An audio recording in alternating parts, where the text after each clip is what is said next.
Hi guys, I'm Success. Welcome back to my YouTube channel. If you are new here, thanks for tuning into this channel. I really appreciate it. Please do also hit the red subscribe button so that you can get notified when I upload other videos. Thank you very much. You can do that now. And for my subscribers, thank you so much. I really appreciate. I really do appreciate. Thank you for believing in me. Thank you for always coming around to watch my videos. I really appreciate. God bless you. Okay, today guys, we're gonna be doing questions and answers. I have two questions here with me. I should have answered these questions based on personal basis, but I felt it's nice I come up here and give a general answers to the questions. I'm very sure that it will be of immense benefit to everyone watching. So let's start. Okay, let's start. I'll be so quick in answering the questions. There are just two questions. The first question is, what are some things that teenagers are bound to experience, and must they be in subject to everything? Like teenagers are about to experience one thing or the other, right? Like they experience things in their teenagers. Must you be in subject to everything? My answer is no. My answer is no. If it's on the negative side, then my answer is no. You must not be in subject to everything. Things like trends. Of course, we know what's happening right now. Teenagers are always quick to follow trends. Like there was this trend that was raining and happening, of people being so naked and put your hands on my shoulder. You remember that dance, right? And if you watch the caliber of people that were doing these things, they were teenagers. Like the number of people that engage so much in their activity were teenagers. So as a teenager, you don't have to engage yourself in every trend or what is happening, like being subject to all manner of trends. Oh, this one is happening now, let's just do it. So the truth about this trend is that it's definitely going to happen and then phase out. But one thing is that social media does not forget, the internet does not forget. So you might have done these things and probably you have given your life to Christ, so you're now a changed person, and then you now become so big and like a big a big person, influential person, right? Then someday someone will just go to your past and they want to know more about you, and people are so inquisitive, being curious, right? They go to your past and dig out, something you've done. So one thing you have to be careful, one thing you have to know is that social media does not forget, like internet does not forget. Once you've done something and it's on the internet, it's just stagnant. It's there, it's static. It's stagnant, it is static, right? It is there. So you have to be careful about trends as a teenager. If you're following trends, you have to be very, very careful, because not all trends are good. Not all trends are good. If it is positive trends, then you can go ahead. But these trends of, oh, this one is happening now in social media space, this kind of dance. There's so many things that happen now. A different kind of dance, zodiac signs, and what do they call it?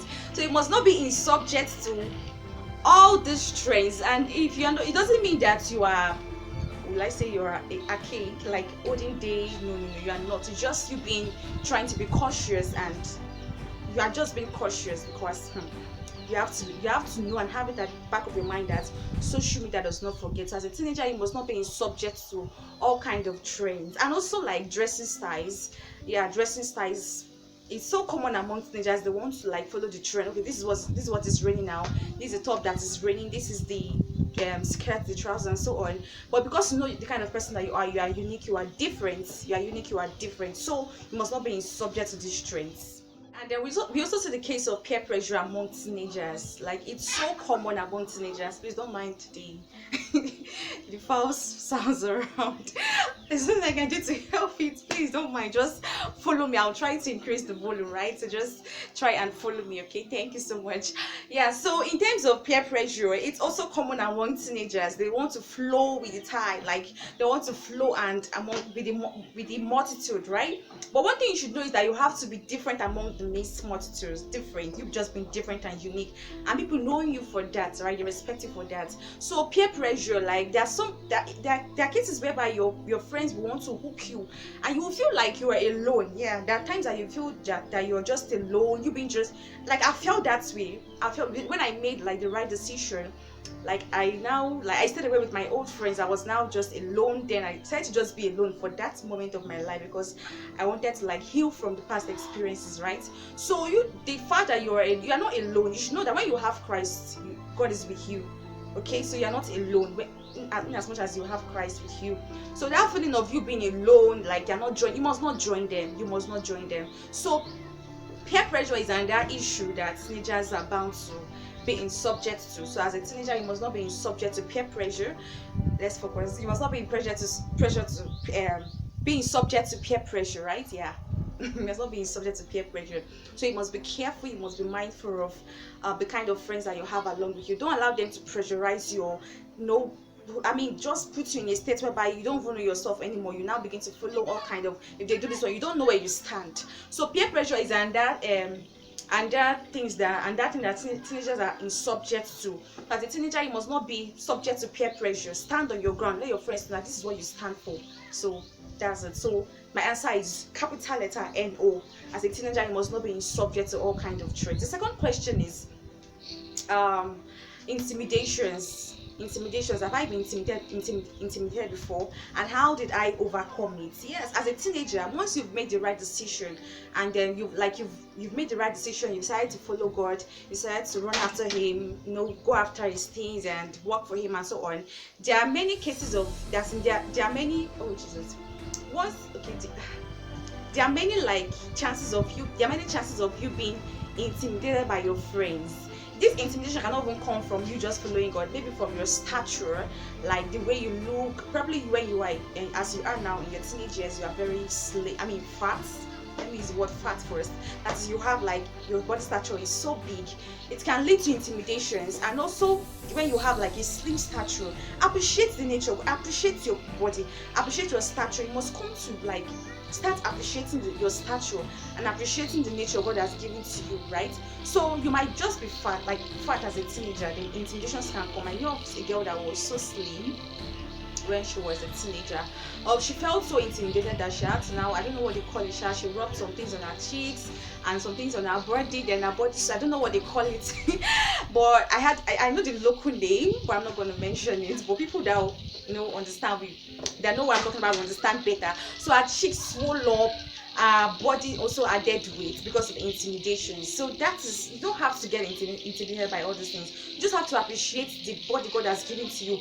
Appreciate yourself, appreciate God for what he has given to you. So you don't have to feel intimidated by your body stature, how fat you are or how slim you are. Come on, these people only wish that. One thing I always tell teenagers is that they only wish that they can be like you.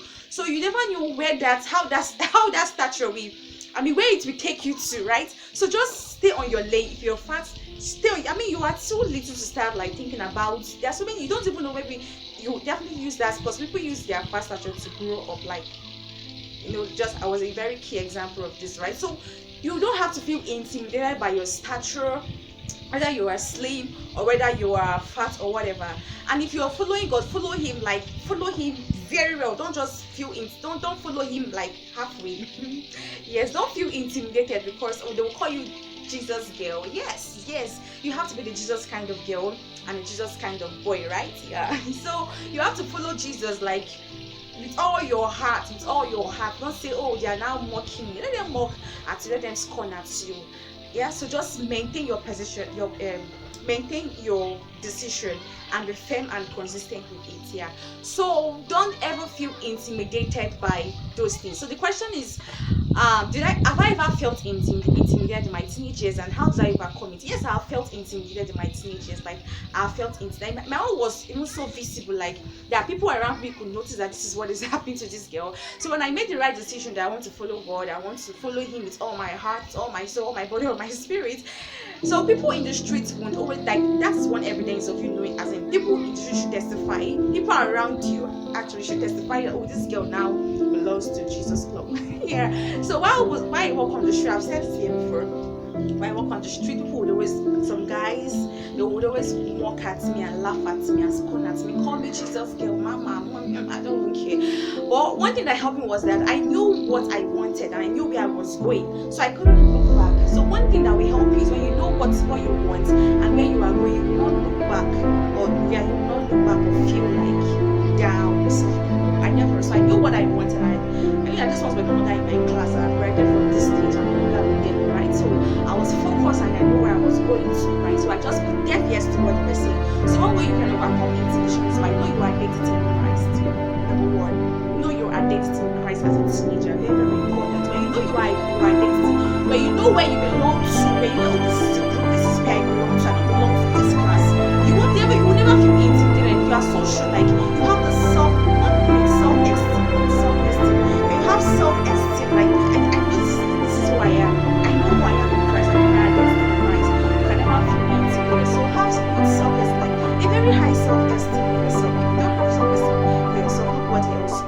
have a very good self-esteem, hold on and hold on to your decisions and be firm with your decisions. Don't ever feel like dropping. Don't ever feel like dropping. That's one way you can run intimidations. Alright, so this is all I have for today. Next week I'm gonna come with I have a lot of questions, but I'm just gonna answer these two for today. By next week I have other questions on relationship as an high school student, and I know you want to hear that, right? So my view about that, my view about relationship as an high school student, I'm gonna give like a very good, I'm gonna brush it up for you guys.